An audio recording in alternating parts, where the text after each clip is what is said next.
Warahmatullahi wabarakatuh. Shalom, Om Swastiastu, Namo Buddhaya, dan salam kebajikan. Tentunya selamat pagi menjelang siang buat Tribuners dimanapun Anda berada. Tak henti-hentinya saya mengucapkan semoga Anda senantiasa dalam keadaan sehat, bahagia, dan juga tentunya masih semangat untuk menjalankan aktivitasnya, terutama untuk menonton atau juga menyaksikan program pada hari ini. Senang sekali rasanya saya Fiorina Jiretno dapat menjumpai Anda dalam program spesial hari ini, yaitu program podcast series yang telah diusung oleh Tribun Timur dalam rangka memperingati Hari Ulang Tahun Kota Makassar yang ke-415.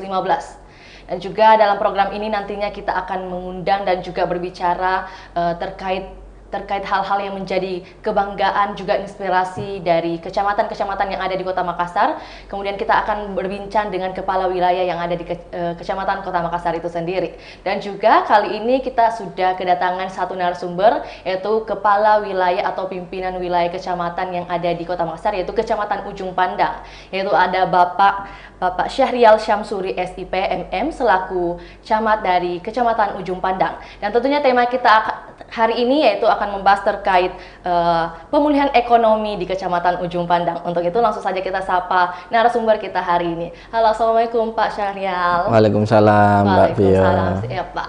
Bagaimana kabarnya Pak? Alhamdulillah sehat. Sehat-sehat ya Pak. Pak, mungkin sebelum kita berbincang terlalu jauh nih, mungkin ada bagusnya membuat kesepakatan. Vio bisa panggil Pak Syahrial ini dengan sebutan apa ini Pak? Nama kecil saya saja. Oh, Cali. boleh ya Pak? Ya. Pak Cali, Ya. atau Pak Cali atau Pak Camat aja ya, Ya, Pak? boleh, bebas. Iya, seperti yang biasa digunakan oleh masyarakat mungkin ya Pak? Iya, bebas. Pak, aktivitasnya belakangan ini disibuki dengan apa nih Pak? Mungkin bisa dijelaskan sedikit. Kalau keseharian kami ya tetap seperti biasa, melayani masyarakat, tugas-tugas kewilayahan yang ada di kecamatan. Kami lebih sering turun ke lapangan, apalagi sekarang lagi proses pemulihan dari COVID, Ya, sehingga betul, Pak. kita sangat sering mengontrol wilayah. Jadi ada tentunya effort lebih besar ya Pak, Iya. di mana yang terjadi, kita ketahui bahwa pada saat pandemi ini kan kita beberapa sektor tentunya bisa dikatakan mati ya Pak. Iya, benar. Kemudian kali ini sudah berada pada tingkat untuk pemulihan. Iya. Betul ya Pak? Benar. Pak, sebelum kita tahu jauh nih, mungkin bisa diceritakan sedikit bagaimana sih atau apa sih motivasi seorang Bapak Cali ini selaku camat sehingga bisa menjadi camat nih Pak? Motivasinya ya sebenarnya mengalir saja ya. Mengalir saja. Kami kebetulan memang basic pendidikannya di situ. Oke. Kami sekolah pamong di IPDN kurang lebih 3,5 tahun di sana. Jadi untuk jenjang ya memang sudah berkesesuaian dengan basic pendidikan kami ya. Kalau untuk menjadi camat itu mengalir saja, ya. Amanah yang diberikan Bapak Wali Kota kepada kami, Ibu Wakil Wali Kota kepada kami, itu kami membantu. Oke, siap. Jadi bagaimana mengambil tanggung jawab yang telah diberikan ya Pak. Jadi motivasi utamanya bagaimana bisa menjadi pelayan atau juga biasa dikatakan pelayan publik ya Pak, di masyarakat. Pak, mungkin bagaimana sih gambaran umum atau profil dari Kecamatan Ujung Pandang itu sendiri, bisa diceritakan Pak? Iya, jadi Kecamatan Ujung Pandang itu kalau saya bisa katakan itu etalasenya Kota Makassar. Oke, Kota Makassar. Banyak mungkin yang mengatakan bahwa ibu kota Kota Makassar itu di Kecamatan Ujung Pandang. Kenapa? Karena pusat pemerintahan di Kota Makassar itu, kantor-kantor pemerintahannya itu ada di Kecamatan Ujung Pandang. Kita punya kantor wali kota, balai kota kita punya gubernuran, betul. Kemudian kita punya rumah dinas Panglima, Pangdam. terus ketua DPRD kita punya, kepala Kejaksaan Tinggi kita punya, hampir sebagian besar pejabat-pejabat tinggi yang ada di Kota Makassar itu tinggalnya di Kecamatan Ujung Pandang. Kemudian pusat-pusat perekonomian kami juga punya. Rata-rata itu perbankan, bank-bank cabang utamanya itu ada di Kecamatan Ujung Pandang.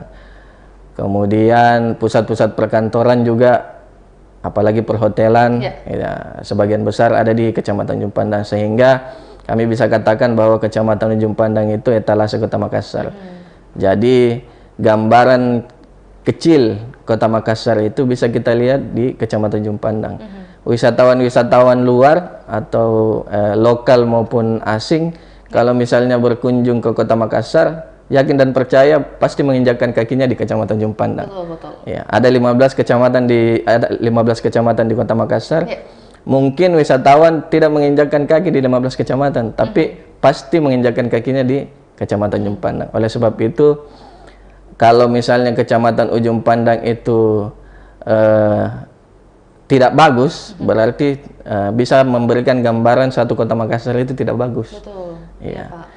Seperti itu. Kalau untuk kewilayahan, Kecamatan Ujung Pandang terdiri dari 10 kelurahan, ada 37 RT, RW, kemudian 139 RT, dan uniknya juga Kecamatan Ujung Pandang itu satu di antara kecamatan di luar kecamatan kepulauan yang memiliki pulau.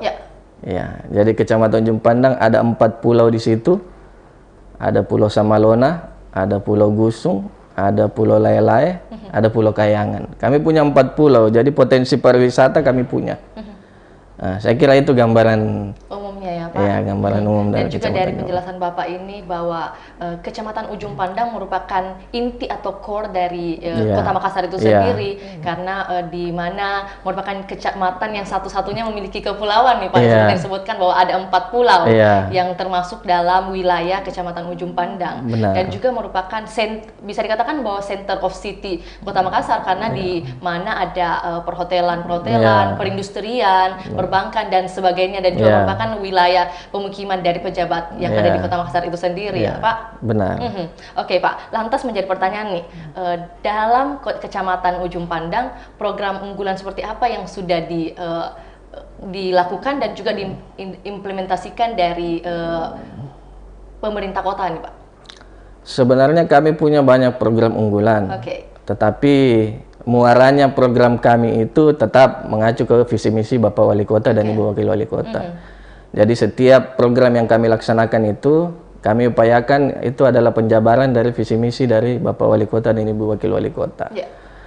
Ada beberapa poin, jadi 3 poin utama yang fokus kami ini adalah bagaimana kami bisa melakukan pemulihan ekonomi dengan baik, kemudian adaptasi sosial dengan baik, dan juga imunitas kesehatan yang baik. Kalau untuk ini 3 fokus kami ini untuk sampai saat ini. Pak, terkait program dari Pemkot itu sendiri yang ada di Kota Makassar yang menjadi unggulan juga tentunya ada lorong wisata ya Pak, dalam rangka pemulihan ekonomi nih. Salah satu program salah satu program yang kemudian terus ditingkatkan oleh kecamatan-kecamatan yang ada di Kota Makassar, dan juga tentunya Kecamatan Ujung Pandang terkhususnya Pak. Pak, lantas menjadi pertanyaan Pak, sosialisasi atau edukasi seperti apa yang sudah diberlakukan kepada masyarakat dalam rangka pemulihan ekonomi yang ada di Kecamatan Ujung Pandang nih? Jadi proses pemulihan ekonomi, tidak apa-apa saya jelaskan. Siap Pak. Betul. Kalau program kami bertahap, jadi tidak serta-merta pemulihan ekonomi.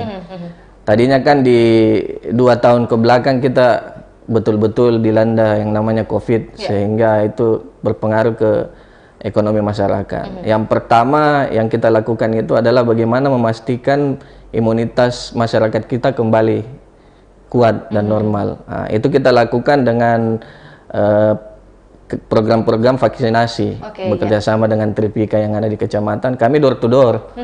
Kami keliling memastikan bahwa masyarakat ini betul-betul sudah tervaksin. Karena kalau tidak tervaksinasi, masyarakat sulit mereka mengakses kegiatan-kegiatan di masyarakat. Bahkan sekarang kalau kita mau terbang, Ya, kita harus booster dulu. Betul, Pak. Ya, kita mau masuk mall harus scan peduli lindungi. Jadi kalau masyarakat tidak divaksin, itu sulit mereka untuk mengakses. Ya. Nah, setelah kita memastikan imunitasnya kuat, kemudian kita support di ekonominya langsung. Nah, kami di awal masa jabatan kami launching program yang namanya Pakanjara. Pakanjara. Pakanjara itu parade makanan jajanan rakyat. Kami sempat kami sempat melaksanakan itu di sekitaran Taman Macan. Itu tujuannya kami untuk memacu masyarakat untuk kembali produktif, menghasilkan produk-produk UMKM, utamanya jajanan-jajanan. Nah, karena di Taman Macan itu sering dikunjungi masyarakat untuk olahraga di situ, ya apa salahnya? Nah, kita buat dalam bentuk yang tematik. Jadi waktu itu kami mengundang beberapa komunitas. Komunitasnya itu mobil-mobil yang tema-tema jajanan itu, yang VW, yang otentik gitu ya? Ya, yang otentik. Kita panggil, kemudian kami kerjasamakan mereka dengan masyarakat kami. Jadi mereka silakan berjualan di situ dengan catatan sebagian dari penjualan itu harus produk UMKM dari masyarakat kami. Nah, itu berjalan kurang lebih 1 bulan 2 bulan, kemudian berpindah ke lorong wisata. Ya, karena program lorong wisata sudah mulai diluncurkan sehingga Pakanjara kami hentikan. Kemudian kami pindahkan ke lorong. Sekarang lebih dikenal dengan lorong wisata. Lorong wisata konsepnya lebih luas lagi. Lorong wisata itu bagaimana kita membuat satu wilayah lorong itu yang tadinya tidak ada potensi ekonomi di dalam, tapi dengan adanya lorong wisata kita percantik lorongnya, kita promosikan lorongnya, kita libatkan SKPD untuk memberikan edukasi ke masyarakat yang ada di situ untuk membuat satu program unggulan, satu produk-produk UMKM unggulan untuk dijual. Nah, jadi yang tadinya tidak ada jualan di lorong itu, masyarakat bisa menjual di situ. Yang lucu, yang uniknya kemarin di salah satu lorong di kecamatan kami itu sempat diadakan satu sosialisasi oleh komunitas. Sosialisasi kepada masyarakat dengan temanya mereka. Kebetulan pada saat sosialisasi itu yang hadir banyak. Ada satu masyarakat yang memang hobinya di sana itu dia buat burger. Dia buat burger. Waktu itu iseng-iseng saja dia buat burger, kemudian dia jual. Ternyata laku. Habis. Akhirnya sampai sekarang dia jualan burger di lorong itu. Itu salah satu bukti bahwa lorong wisata itu betul-betul meningkatkan pendapatan masyarakat yang tadinya tidak berjualan, kemudian bisa berjualan, dapatkan hasil. Kemudian yang ketiga, satu lagi yang mungkin bisa kita banggakan sebagai program pemulihan ekonomi, yaitu yang besok, ya setiap hari Selasa kita laksanakan. Ini salah satu program Bapak Wali Kota juga, yaitu melaunching yang namanya Ojol Day. Ojol Day itu kami birokrat yang ada di Pemkot Makassar itu tidak boleh membawa kendaraan.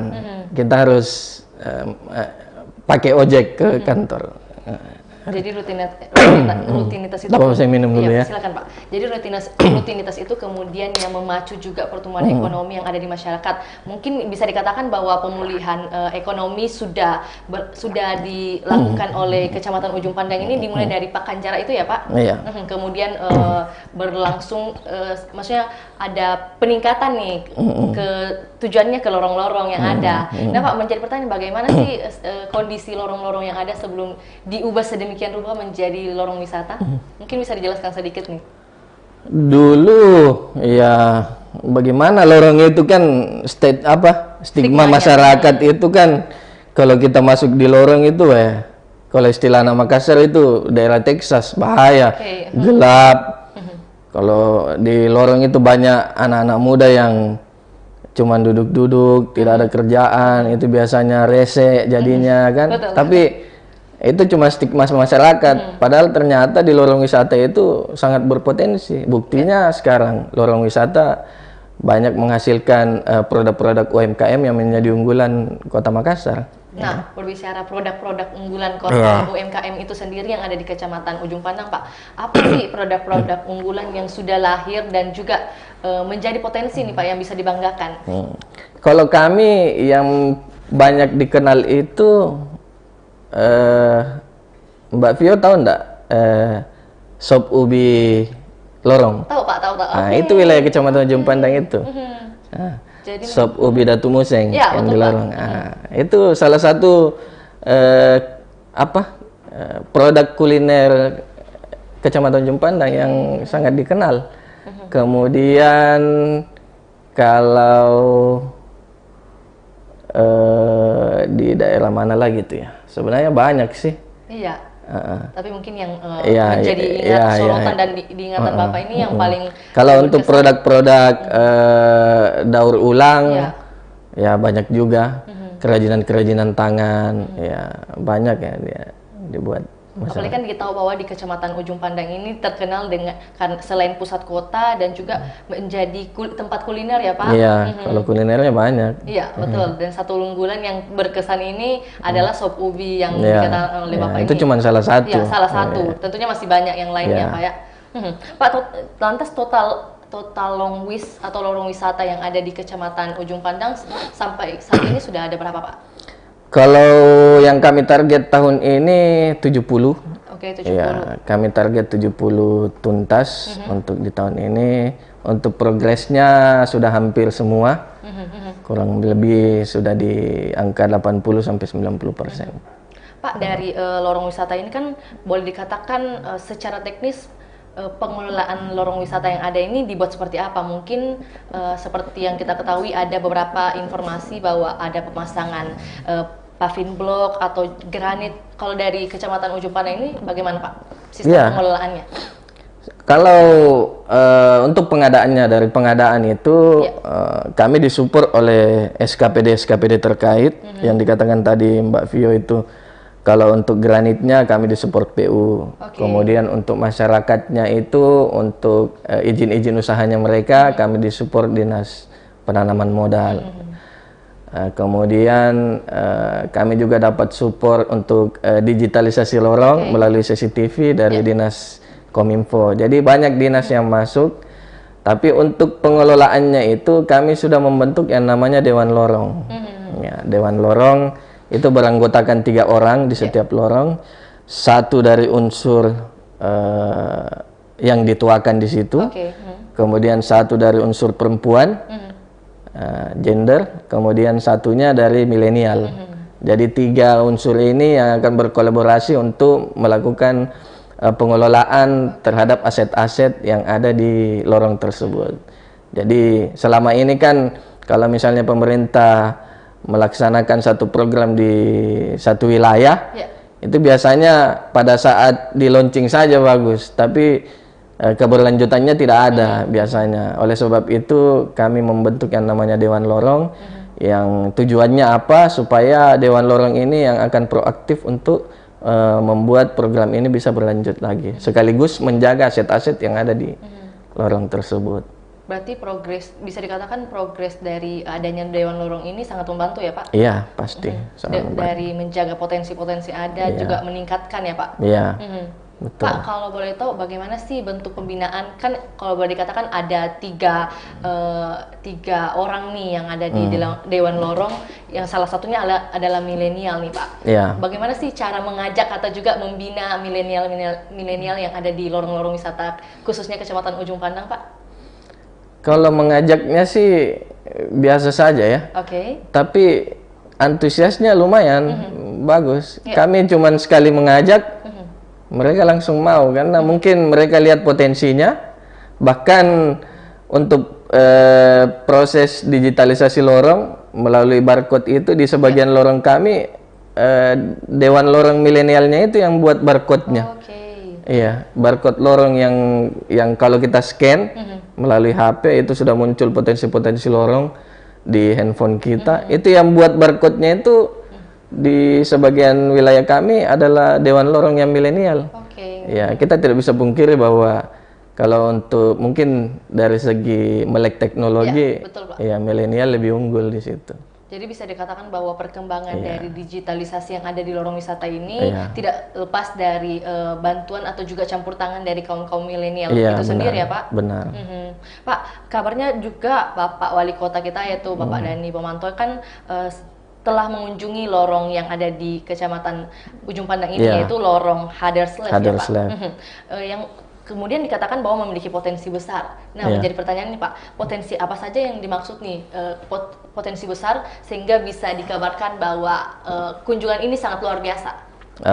Jadi begini, kemarin waktu Bapak Wali Kota berkunjung ke lorong Haderslev, itu bertepatan dengan kunjungan dari Duta Pemuda. Duta Pemuda, oke. Jadi pada saat itu Duta Pemuda, Duta Pariwisata, dan satu lagi Duta apa saya lupa namanya.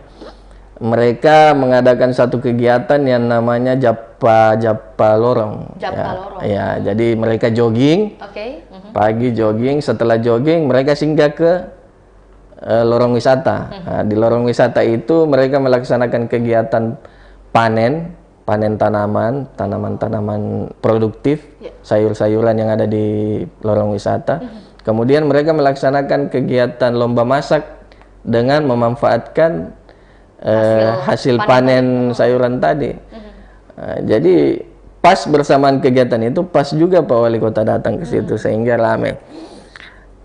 Potensinya di sini apa? Bahwa di lorong wisata itu kita punya Ya mungkin dari segi tanaman fasilitas, ya, Pak, atau fasilitas hasil- ya fasilitas pasti kami punya tempat kuliner. Oke. Di dalamnya kami untuk bisa digunakan makan kuliner. Kemudian ada daerah budidaya, ya budidaya di dalamnya itu termasuk tanaman-tanaman produktif tadi, sayur-sayuran, ada pokcoy, ada tomat, kemudian ada juga budidaya lobster air tawar. Oke. Kemudian ada juga budidaya, kalau kami di Haderslev itu budidaya ikan koi. Ikan koi ya, Pak? Ya, ikan koi itu lumayan juga. Sudah panen, Pak? Iya, sudah. Ikan koi sudah ya. Kalau hasil dari ikan koi itu banyakannya dijual ke pasar hobi, ya, oke. kemudian ke pasar ikan yang di Jalan Hasanuddin itu. Ya. Nah, di situ. Kemudian potensinya lorong Haderslev itu sebenarnya sangat berpotensi karena dari kewilayahannya. Ya, lorong Haderslev itu tempatnya di tengah-tengah Jalan Sombopu. Oke. Ya, kita tahu bahwa Sombopu itu kan tempat pusat oleh-oleh di situ. Jadi banyak wisatawan yang hadir datang ke Makassar itu menyempatkan dirinya singgah di Sombopu untuk berbelanja oleh-oleh. Kalau dia melihat ada lorong wisata di situ, ya tertarik, terbukti. Ya. Semenjak kami menata lorong wisata Haderslev itu sampai dengan hari ini itu sudah banyak sekali wisatawan asing yang masuk ke dalam. Iya. Bahkan sempat pada saat saya berkunjung ke sana untuk memantau pelaksanaan kegiatan di sana, kami bertemu salah satu bule dari, kalau tidak salah, Jerman ya waktu itu. Ya, mereka antusias melihat budidaya. Nah, sekarang yang kami mau kami coba buat di situ, kami ingin membuat satu tempat di lorong itu yang bisa dimanfaatkan oleh wisatawan asing untuk mengaktualisasikan dirinya dia. Jadi bukan sekedar datang melihat, oh ini budidaya ini, tapi dia ikut mencoba. Ikut mencoba bagaimana caranya, misalnya menanam, menanam, gimana cara nanamnya, sehingga dia ikut terlibat. Kalau yang kami lihat, kalau misalnya seperti itu bisa lebih menarik lagi. Betul, Pak. Dan tentunya dengan adanya ide ini membutuhkan juga tenaga-tenaga yang kompeten ya Pak, mungkin dari segi penjelasan. Iya, benar. Jadi kami bertahap akan mengarah ke situ. Hingga saat ini sudah sampai mana nih Pak tahapnya? Kami masih mencoba untuk mencari apa namanya orang-orang yang dari bisa. dinas untuk memberikan edukasi ke masyarakat kita, memberikan pelatihan-pelatihan, skill training kepada masyarakat supaya dia bisa lebih lebih produk-produk budidayanya itu bisa lebih bagus lagi. Iya. Ide ini kemudian menjadi sangat luar biasa nantinya Pak jika bisa dikembangkan, betul Pak. Pasti. Tentunya dimulai dengan adanya training kebahasaan mungkin ya Pak. Bahkan kalau misalnya jadi ya, mudah-mudahan bisa jadi, misalnya ada wisatawan asing yang ingin masuk ke situ, ingin mencoba budidaya koi misalnya. Ya, betul Pak. Ya bukan tidak mungkin dia mencari penginapan di dalam lorong wisata tersebut, sehingga masyarakat juga bisa menyewakan dia punya rumah misalnya, itu menghasilkan uang lagi ke masyarakat. Ya itu. Dan ini merupakan bentuk pemulihan lagi ya. Iya benar, itu tujuan jangka panjangnya kami itu kan. Sebenarnya lorong wisata ini luas, masih bisa, tinggal bagaimana kita melihat peluang, bagaimana kita lebih dalam mengkaji itu supaya bisa menghasilkan potensial lebih besar lagi. Terkait peluang ini Pak, kata peluang ini apakah diserahkan kepada masyarakat itu sendiri atau juga tentunya ada sentuhan atau bantuan dari kecamatan khususnya Pak? Pasti kami bantu, pasti kami bantu. Tapi untuk melihat peluang itu kami harapkan masyarakat yang bisa lebih jeli. Betul Pak. Iya, karena yang akan merasakan dampaknya kan mereka. Kami sendiri. tinggal bagaimana mendorong mereka dari belakang. Kita membantu fasilitas mereka, tapi yang akan mengeksekusi kan nantinya mereka. Sehingga kami harapkan yang bisa lebih jeli melihat itu adalah masyarakat itu sendiri. Dan tentunya yang menjadi daya tarik nantinya bahwa bukan hanya dari segi keindahan dari lorong-lorong wisata yang ada Pak. Betul. Dan ini yang kemudian menjadi sorotan lagi nih Pak, dari Ibu Wakil Wali Kota Makassar yaitu Ibu Fatmawati Rusdi yang mengatakan bahwa adanya lorong wisata Bangsal dan juga lorong wisata Mangkuran nih Pak, dikatakan dari segi kebersihan sangat terjaga dan juga jalan paving blocknya tertata rapi serta drainasenya lancar Pak. Bagaimana perkembangannya hingga saat ini? Apakah masih bertahan? Atau bagaimana bahkan Pak? sudah semakin bagus kalau Bangsal itu. Bagaimana Pak? Iya, kemarin kami mendapatkan bantuan dari Dinas Pariwisata di situ. Sekarang sudah full mural di situ. Kemudian kami dapat bantuan juga beberapa gerobak untuk jualan. Tapi gerobaknya bukan gerobak-gerobak yang itu bagus, unik, tematik. Itu sudah terpasang di situ dan kami sudah tempatkan masyarakat di situ. Ya intinya lebih bagus dari sebelumnya lah. Ya lebih bagus dari sebelumnya. Sayang saya enggak bawa videonya. Nanti bolehlah ke sana. Dari lorong wisata Bangsal ini yang kemudian juga menjadi salah satu unggulan kami juga itu. Ya, Pak? Iya. Kalau di sana potensinya tetap jajanan-jajanan juga ada, tapi di sana itu keunggulannya dia punya potensi budaya. Iya. Seperti apa tuh? Di sekitar lorong Bangsal itu ada satu yayasan seni, yayasan seni budaya yang sudah lama berdiri, namanya Yayasan Angin Mamiri. Yayasan Angin Mamiri itu sudah banyak menghasilkan pelaku-pelaku seni. Bahkan di event-event besar seperti event F8 yang kemarin kunjungan Bapak Wali Kota ke Australia membawa penari itu dari Yama semua itu. Dari Yayasan Angin Mamiri itu sendiri ya Pak? Benar. Pak, jadi lorong-lorong wisata yang ada di Kecamatan Ujung Pandang ini bukan hanya satu potensi yang dimiliki ya Pak, tentunya ada pembedaan, ada yang dari segi budaya, ada yang segi kuliner. Nah Pak, tadi Bapak menjelaskan bahwa ada mural-mural nih. Nah, pelaku-pelaku yang mungkin menggambar mural ini dari mana nih Pak? Macam-macam, iya. Tapi sebagian besar dari masyarakat itu sendiri. Iya. Kalau sama tadi di Haderslave, kami biasanya cuma membantu cat. Kadang kalau kami berkunjung ke masyarakat, masyarakat bilang, Pak, enggak adakah bantuan cat? Oh iya, saya bantu cat, tapi yang bagus ya catnya, kasih cat, besok sudah jadi dia bikin, dia buat apa yang burung itu, flamingo. Nah, itu masyarakat semua yang buat itu. Masyarakat setempat Iya, Pak? masyarakat Bukan bekerja sama dengan orang luar enggak, gitu? enggak, masyarakat sendiri. Pak. Pak, lantas sudahkah mendapat apresiasi atas beberapa lorong wisata yang bisa dikatakan sudah ada beberapa yang menjadi unggulan nih Pak? Sudahkah mendapat apresiasi dari pemerintah kota itu sendiri? Kalau apresiasi pasti, iya. Bukti kunjungan Bapak Wali Kota itu kan salah satu bentuk apresiasi bahwa Bapak Wali Kota sudah mengakui bahwa lorong wisata itu telah kita buat sedemikian rupa sehingga sesuai dengan keinginan beliau. Buktinya beliau menghadiri langsung. Itu salah satu bentuk apresiasi menurut saya. Ya. Iya. Pak, lantas langkah strategis apa yang kemudian akan dikembangkan dan juga untuk mempertahankan lorong wisata yang ada nih, Pak? Kalau untuk mempertahankan ya pasti kami akan terus memantau itu. Kami akan memperkuat Dewan Lorong yang tadi kami buat, karena yang kami harapkan nanti Dewan Lorong ini akan merekrut masyarakat di sekitar untuk lebih proaktif lagi. Ya, tidak berhenti sampai di sini, tidak berhenti, tapi lorong wisata ini bisa berkembang lagi. Seperti yang saya katakan tadi, bisa berkembang jauh.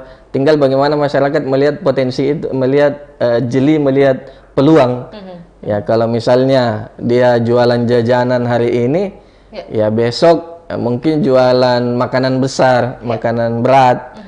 Kalau misalnya besok makanan berat, ya besoknya lagi dia bisa berkembang jadi oleh-oleh misalnya. Iya, seperti itu. Apalagi nanti menurut Bapak Wali Kota ini setiap produk-produk UMKM yang ada di lorong itu nanti akan dikumpulkan, akan dimasukkan di yang namanya inkubator center. Di inkubator center ini nanti akan dinaikkan standar-standarnya, standar produk UMKM-nya yang tadinya tidak berstandar kemudian menjadi standar, yang tadinya mungkin belum bersertifikasi halal kemudian itu sudah memiliki sertifikasi halal. Dan nanti setelah dia masuk di inkubator itu, ya dia menjadi startup lorong yang sudah siap untuk dipasarkan ke luar. Mudah-mudahan nanti.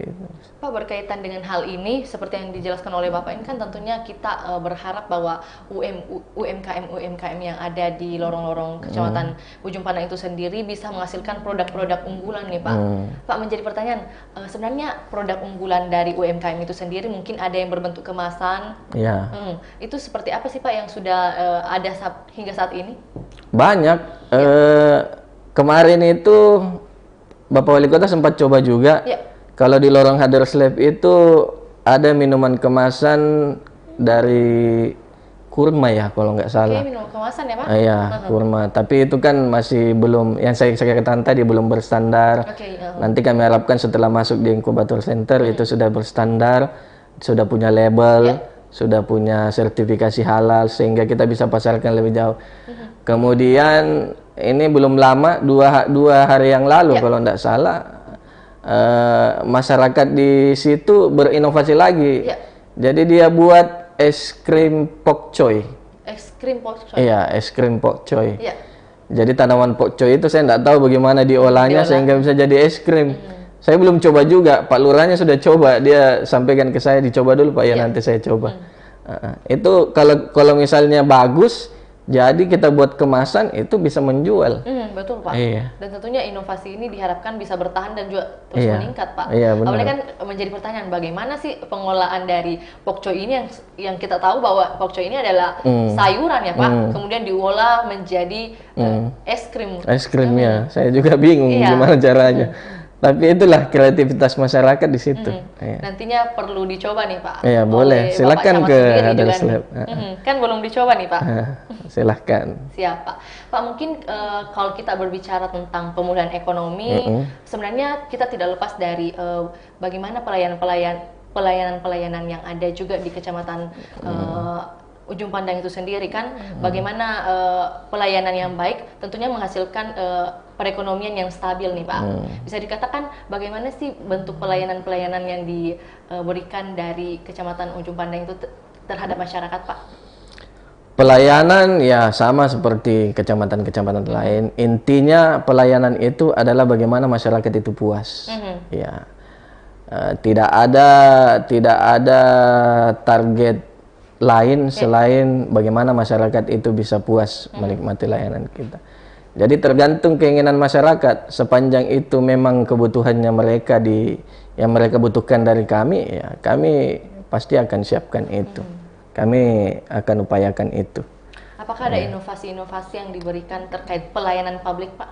dari Kecamatan Ujung Pandang? Inovasinya ya terus kami benahi pasti. Oke. Inovasi pelayanan sebenarnya banyak. Ya. Sekarang kalau kami di Kecamatan Ujung Pandang itu kan saya katakan tadi bahwa kita ini di wilayah perkotaan, wilayah ibu kota. Kalau di Kecamatan Ujung Pandang itu mobilitas masyarakatnya itu sangat tinggi. Betul, Pak. Ya, masyarakat yang ada di Kecamatan Ujung Pandang itu mungkin kalau kita mau menemuinya ya nanti di malam hari, karena siang hari produktivitasnya tinggi, mobilitas tinggi, sehingga peluang-peluang masyarakat untuk mendapatkan informasi terkait pelayanan-pelayanan di Kecamatan Ujung Pandang itu sangat minim. Bahkan sebagian besar dari pelayanan yang kami berikan kepada masyarakat itu di Kecamatan Ujung Pandang biasanya melalui calo. Oke. Ya.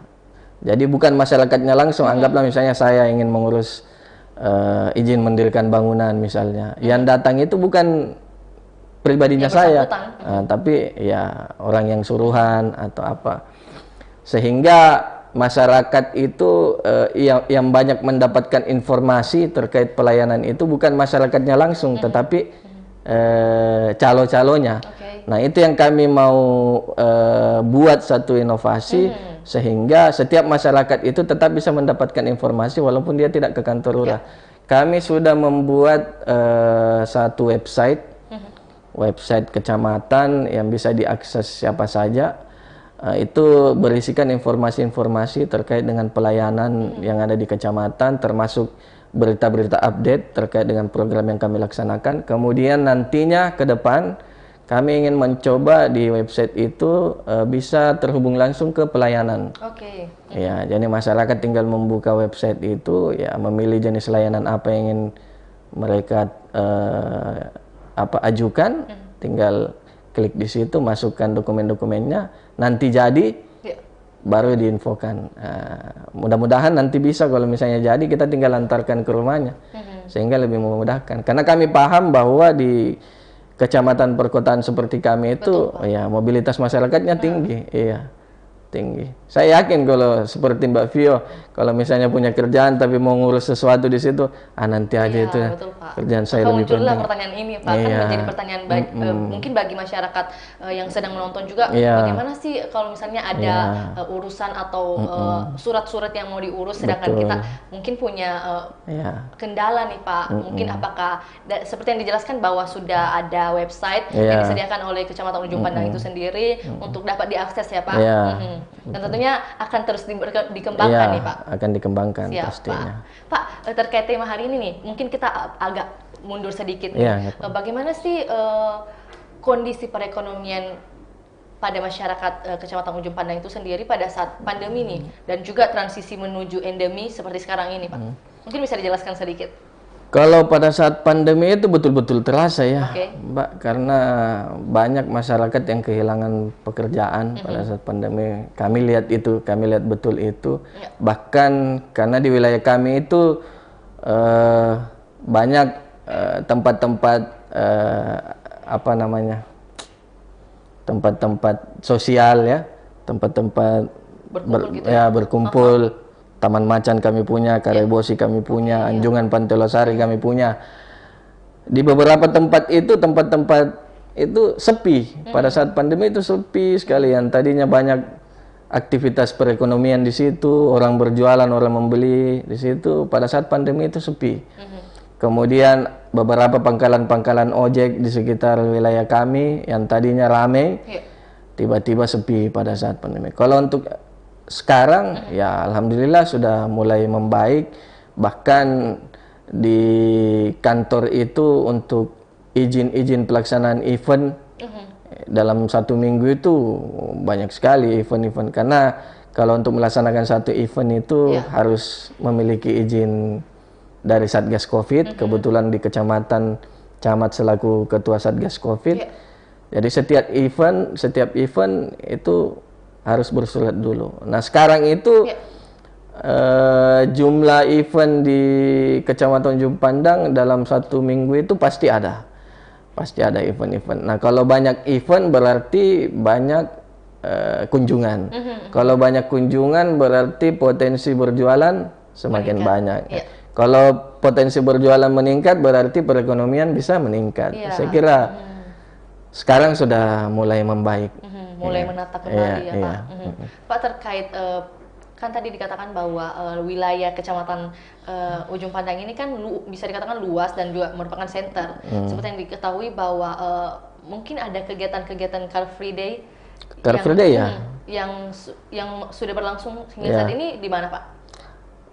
Sekarang kami sudah mulai aktifkan lagi Car Free Day bekerja sama dengan Dinas Perhubungan. Car Free Day di Jalan Sudirman sudah mulai beroperasi kembali. Bahkan di minggu pertama itu kami aktifkan Car Free Day. Beberapa komunitas sudah mengajukan pelaksanaan kegiatan senam bersama atau mungkin gerak jalan santai dan segala macam, itu sudah banyak dilaksanakan. Bahkan pedagang-pedagang juga sudah mulai bermunculan di situ. Ya, mudah-mudahan dengan dibukanya kembali Car Free Day, yang tadinya waktu pandemi kan sempat ditutup. Iya, tidak boleh ada kegiatan. Sekarang kami sudah membuka kembali. Mudah-mudahan dengan dibukanya kembali Car Free Day ini ya paling tidak berdampak lah terhadap pemulihan ekonomi. Iya, siap Pak. Untuk saat ini yang dibuka ini hanya di Jenderal Sudirman? Jenderal Sudirman. Ya. Berarti yang di Losari belum ya Pak? Ya belum. Oke. Belum. Mungkin bisa ditunggu hingga kapan nih Pak? Menjadi pertanyaan nih pastinya. Kalau itu tetap kami, karena yang menentukan dibukanya Car Free Day itu kan bukan di satu pihak saja, ya, bukan di kami kecamatan saja, tapi ada banyak dinas yang perlu kajian di situ, apakah sudah layak untuk dibuka, karena biar bagaimanapun kan COVID belum menghilang. dari COVID. Masih mulai melandai, ya, masih, tapi belum hilang. Bahkan sekarang ada varian baru lagi. Ya. Nanti kalau misalnya hasil kajian dari beberapa dinas, termasuk Dinas Perhubungan dan kami di kecamatan sudah dianggap layak untuk dibuka kembali, ya pasti akan kami buka. Paling tidak untuk saat ini yang sudah dibuka ini ada di Jenderal Sudirman dulu ya Pak, untuk membantu bagaimana pemulihan ekonomi di kecamatan, khususnya Kecamatan Ujung Pandang ini mulai meningkat dan juga membaik atau bisa dikatakan stabil ya Pak. Pak, mungkin kita akan bertanya atau mungkin Vio mau bertanya pertanyaan terkait yang lebih personal nih Pak. Bagaimana sih atau apa sih tantangan yang dirasakan oleh Bapak Camat ini, Pak Cali ini dalam memimpin Kecamatan Ujung Pandang ini sendiri Pak? Mungkin bisa dijelaskan nih apa yang menjadi unek-unek serta tantangan Pak? Tantangannya itu ya pasti yang pertama, kalau kami tidak bisa maksimal memberikan pelayanan kepada masyarakat, karena standar keinginan masyarakat itu sebenarnya sampai semakin hari itu semakin meningkat, semakin meningkat. Ekspektasinya ya Pak? Standar itu ekspektasinya ya semakin hari semakin tinggi. Sedangkan kami di pemerintahan itu kan ya tidak bisa serta-merta ya. Kami ada jalur koordinasi ya Pak. Itu yang berat yang kami rasa, karena kami sebenarnya ingin memberikan pelayanan sesuai dengan keinginan masyarakat, tapi ya keterbatasan kami selaku pemerintah, kami juga punya keterbatasan. Itu yang menjadi tantangan kami. Kemudian yang kedua, saya secara pribadi tantangannya ya karena kami selaku camat di usia yang masih cukup terbilang muda ya. Ya, terbilang muda dibandingkan senior-senior kami yang lain. Ya mungkin tantangannya kami jauh lebih beda karena beban kami lebih tinggi. Kami diberikan jabatan di usia 30-an oleh Bapak Wali Kota, berarti penilaiannya orang ya, kamu jadi camat di usia muda. Harusnya kamu ini betul-betul hebat. Ya, karena banyak yang lebih senior, tapi kenapa kamu yang dipilih yang muda ya? Berarti kami punya beban untuk menunjukkan bahwa kami ini memang betul-betul bisa. Ya, standar kami harus lebih tinggi dibanding yang sudah ada. Iya, senior-senior kami. Atau yang pada umumnya yang mungkin di usia 40-an menjadi camat ya Pak. Tapi bisa dibilang Bapak Cali ini menjabat sebagai camat di usia 30-an. Ya, itu yang menjadi beban kami karena kami disetarakan dengan yang senior-senior walaupun umur kami masih muda. Berarti kami harus menunjukkan bahwa kami bisa lebih daripada senior. Lebih unggul ya Pak? Iya, bebannya kami lebih berat. Iya, siap-siap Pak. Jadi ada 2 poin yang menjadi tantangan dari Bapak Cali ini sendiri ya Pak. Pak, berbicara mengenai umur, masih bisa dibilang 30-an itu terbilang muda, sangat muda ya Pak.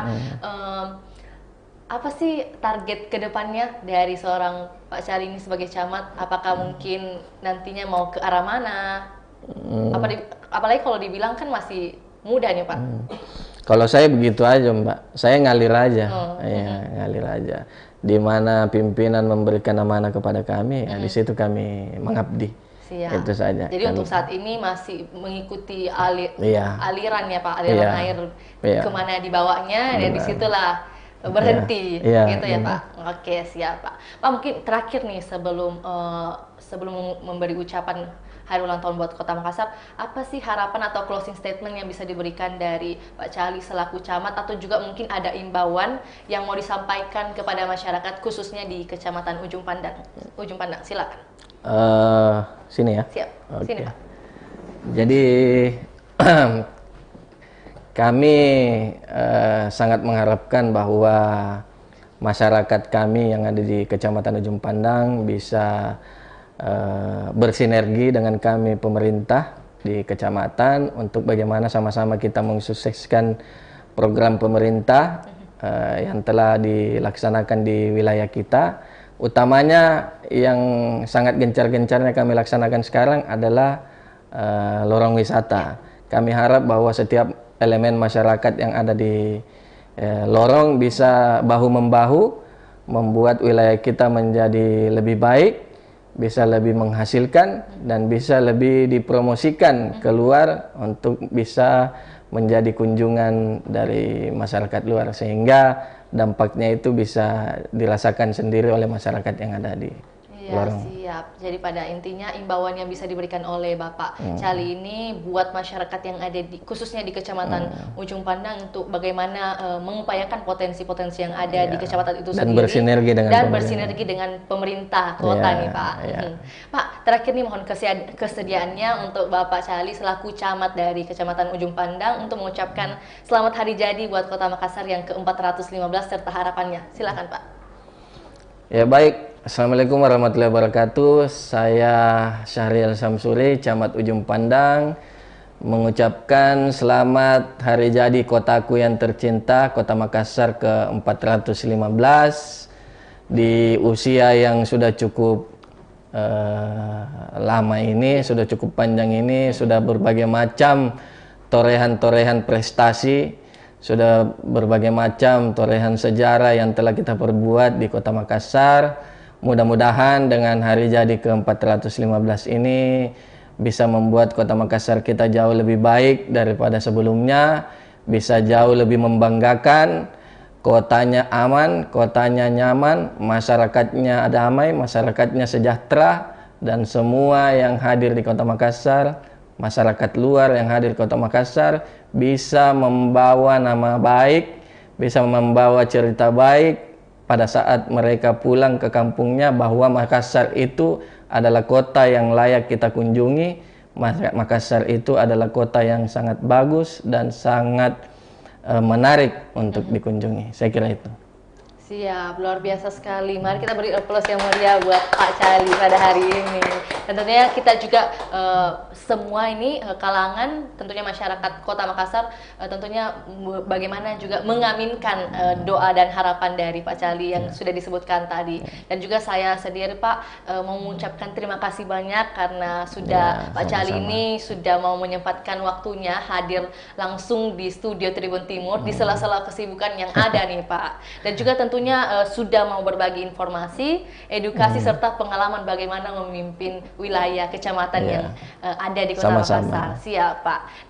Dan juga buat Tribuners jangan lupa untuk menyaksikan program podcast series lainnya dan juga program Tribun Timur lainnya. Saya Firna Jaretno mewakili narasumber serta tim atau kru yang bertugas pamit undur diri. Assalamualaikum warahmatullahi wabarakatuh. Sampai jumpa. Thank you Pak. Ya, sama-sama.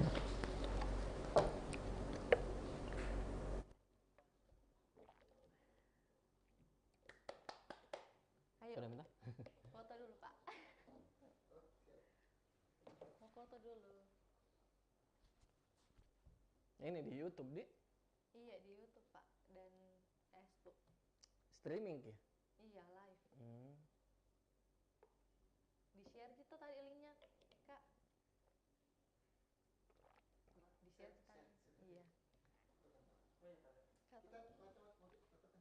Ya, boleh. Wih. Lupa Kak.